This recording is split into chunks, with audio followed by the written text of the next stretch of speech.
નમસ્તે વિદ્યાર્થી મિત્રો, સરસ મજાની સિરીઝની અંદર સરસ રીતે આગળ વધતા આપ સૌનો ઉત્સાહ અને પ્રેમ જોઈ અને મને પણ ખરેખર આનંદની લાગણી વ્યક્ત થાય છે કે જો મારા કારણે આપને આટલું સારી રીતે અંગ્રેજી આવડતું હોય તો હું પણ ધન્યવાદને પાત્ર છું, બરાબર. પરંતુ હજુ આપણે સારી રીતે અંગ્રેજી શીખવાનું છે, આગળ વધવાનું છે અને સરસ રીતે આગળ વધવાનું છે. તો આજે દિવસ 15ની અંદર પહોંચતા આપનો જે પ્રતિભાવ મળ્યો છે તે ખરેખર આનંદને પાત્ર છે. તો આજે ફરી વખત તેની ચર્ચા આગળ કરું છું કે જો તમારે અંગ્રેજી સપનું સાકાર કરવું છે, પૂર્ણ કરવું છે તો અહીંયા આવવાનું છે, બરાબર. અહીંયા શું કીધું છે? Begin your English journey today. આજે શરૂઆત કરો. કંઈ વાંધો નહીં, મોડા પડ્યો છો, કંઈ મોડા નથી પડ્યા. હજી પાછળના લેક્ચરને માણી લ્યો, મજા કરી લો. આપણને અંગ્રેજી આવડી જશે 100% ખાતરીની સાથે કહી શકું છું.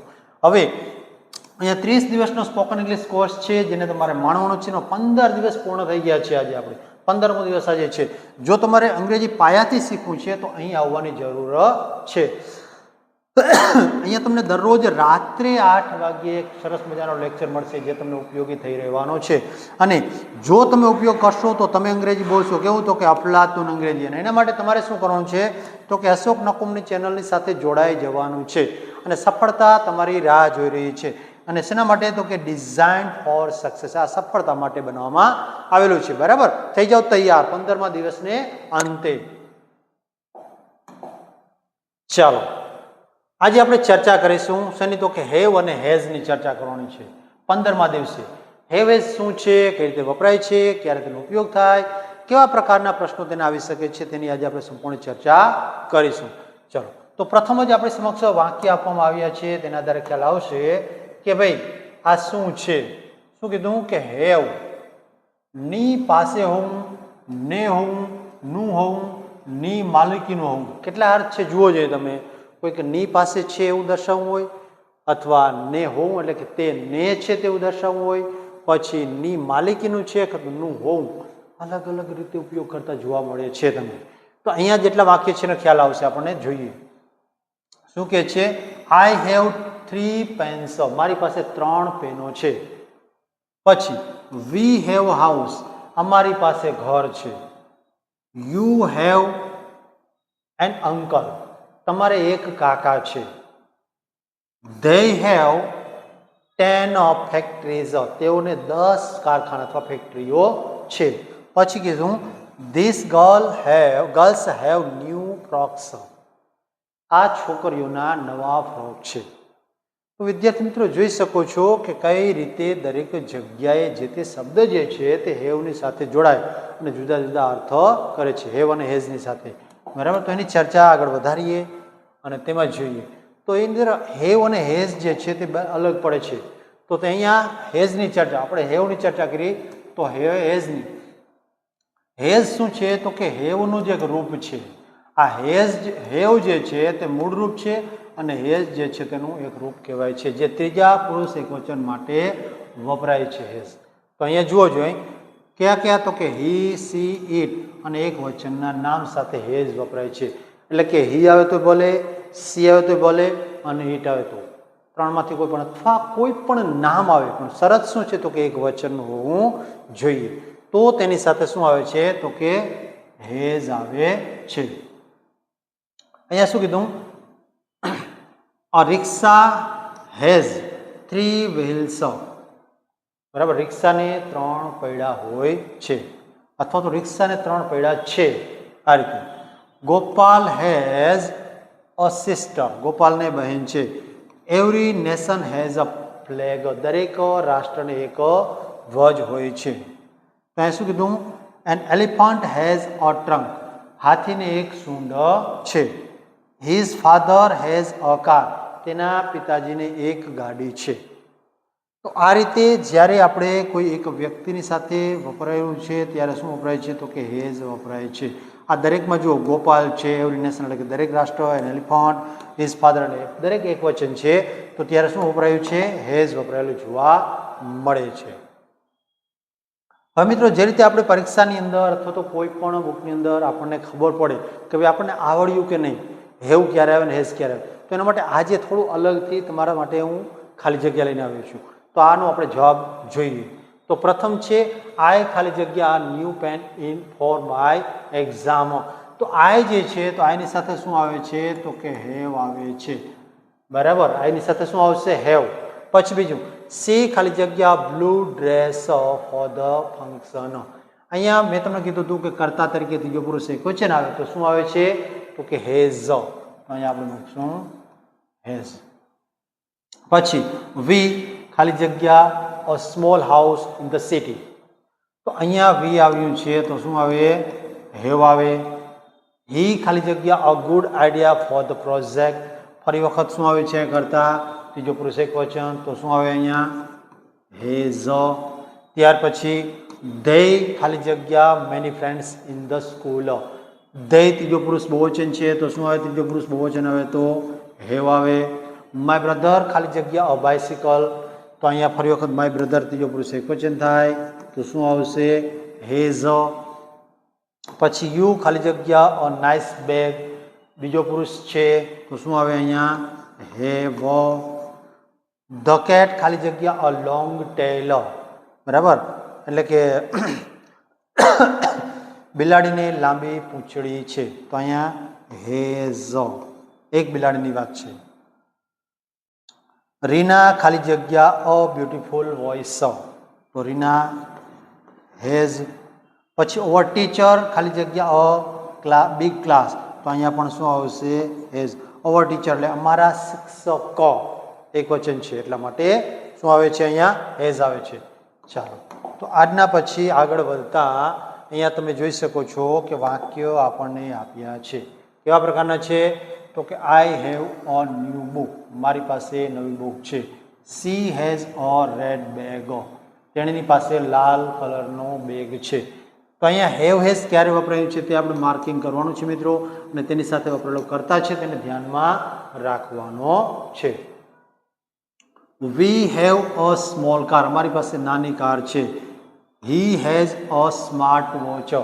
તેની પાસે સ્માર્ટ વોચ છે. They have a small cub. તેઓને એક નાનું બચ્ચું છે.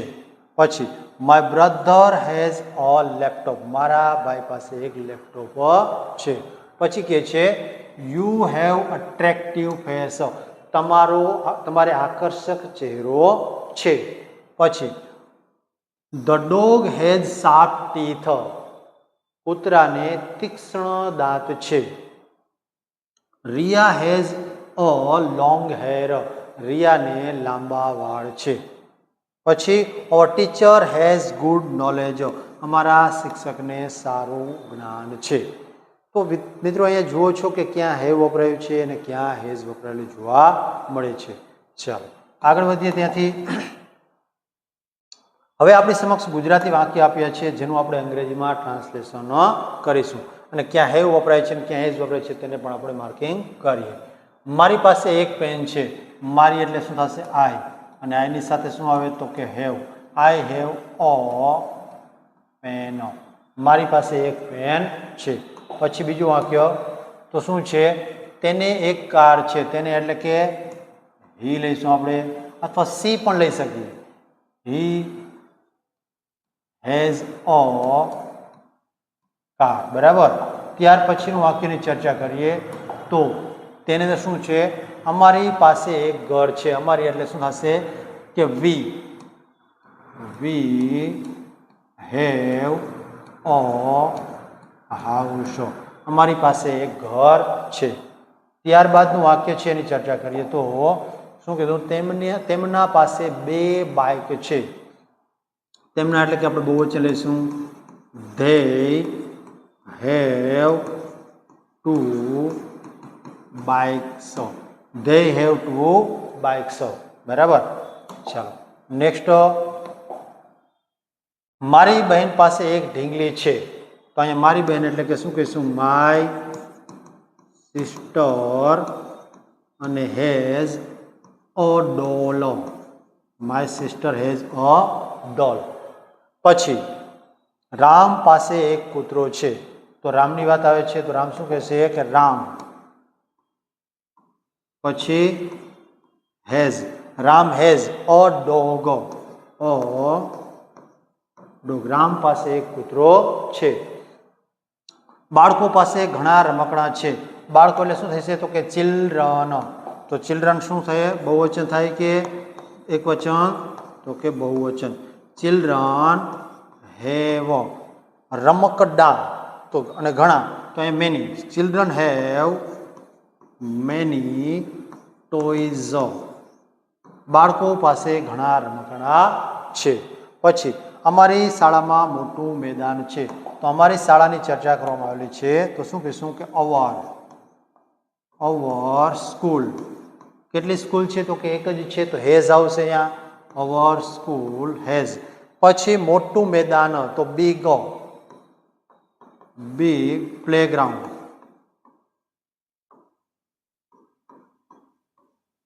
અથવા ખાલી ગ્રાઉન્ડ પણ આપણે વાપરી શકીએ.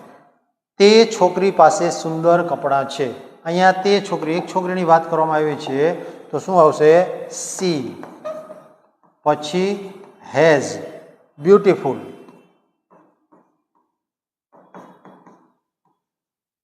બ્યુટીફુલ કપડા કીધું છે, આપણે બહુવચન લઈશું. She has beautiful clothes. બરાબર, તેણીના સુંદર કપડા છે. આમ તો તે છોકરી કીધું છે તો તે છોકરી છે તો અહીંયા આપણે શું લઈશું કે તે છોકરી એટલે ધેટ ગર્લ. આ વાક્યને આપણે આ રીતે પણ બનાવી શકીએ. ક્યાં જગ્યા છે? અહીંયા બનાવીએ. That girl has beautiful clothes. બરાબર. તો અહીંયા સી ની જગ્યાએ આપણે છોકરી, મારા ધ્યાનમાં સી આવ્યું તે એટલે છોકરીને ભૂલાઈ ગયું એટલા માટે જો સી એટલે કે તે છોકરી એવું કીધું છે તો આ પ્રમાણે વાક્યનું અંગ્રેજી થશે that girl has beautiful clothes. બરાબર. તો આ છે આજના આપણા સરસ મજાના વાક્યો. અને હવે ત્યાંથી આગળ વધીએ અને આજના સ્પેલિંગની ચર્ચા કરીએ. તો આજના સ્પેલિંગ જે છે તેની અંદર જોઈએ તો કયા કયા સ્પેલિંગ છે અને કેવા કેવા છે જે આપણા માટે ઉપયોગી બનવાના છે તે જોઈ લઈએ એક પછી એક.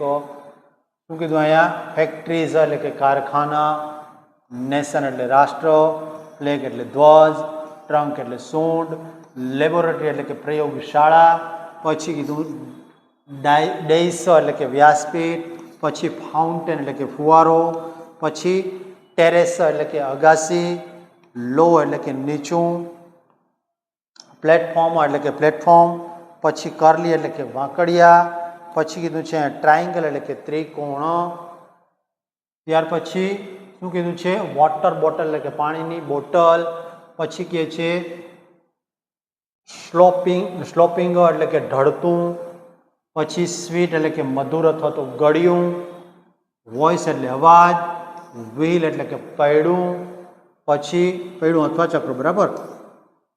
પછી મેની એટલે કે ઘણું અથવા ઘણા, રિવર એટલે નદી, રિવર્સ નહીં પણ રિવરો. બરાબર. એ શું કહીશું કે રિવર. બરાબર. સ્કાય સ્ક્રેપર એટલે કે ગગનચુંબી ઇમારતને સ્કાય સ્ક્રેપર્સ કહેવામાં આવે છે.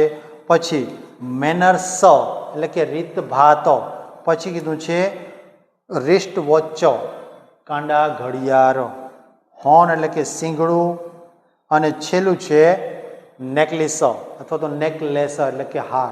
તો વિદ્યાર્થી મિત્રો આ સ્પેલિંગ જે છે તેનો ઉપયોગ કરીને વાક્ય બનાવવાનો પ્રયત્ન કરશો તમે. ચાલો, તો આજે આપણા આ સરસ મજાના લેક્ચરની અંતે આપની સમક્ષ કેટલાક હોમવર્ક સ્વરૂપે વાક્ય આપવામાં આવ્યા છે. જેટલા આવડે એટલા તમારે મને જવાબ આપવાના છે. અહીંયા તમને કીધું છે કે મારે 2 મિત્રો છે, તેને એક ભાઈ છે, અમારી પાસે એક બગીચો છે, પક્ષીને પાંખો હોય છે, પછી હાથીને સૂંઢ હોય છે. અહીંયા કીધું કે આઈ હેવ સમ મની, પછી she has a cup of tea, પછી કહે છે we have a meeting today, અને he has a lot of work, અને છેલ્લું વાક્ય શું છે they have a new plan. બરાબર. તો આ દરેકનો તમારે પ્રત્યુત્તર જે છે આનો જવાબ જે છે તે તમારે ક્યાં આપવાનો છે? કોમેન્ટ બોક્સમાં આપવાનો છે. તમને કેટલા આવડ્યામાંથી તે મને લખીને આપશો. ચાલો, આપનો દિવસ સરસ મજાનો રહે, શુભ રહે, અને આપણને અંગ્રેજી જે છે તે સારી રીતે આવડે એવી અપેક્ષાની સાથે આજના લેક્ચરની પૂર્ણાહુતિ કરીએ. જય હિન્દ અને જય ભારત.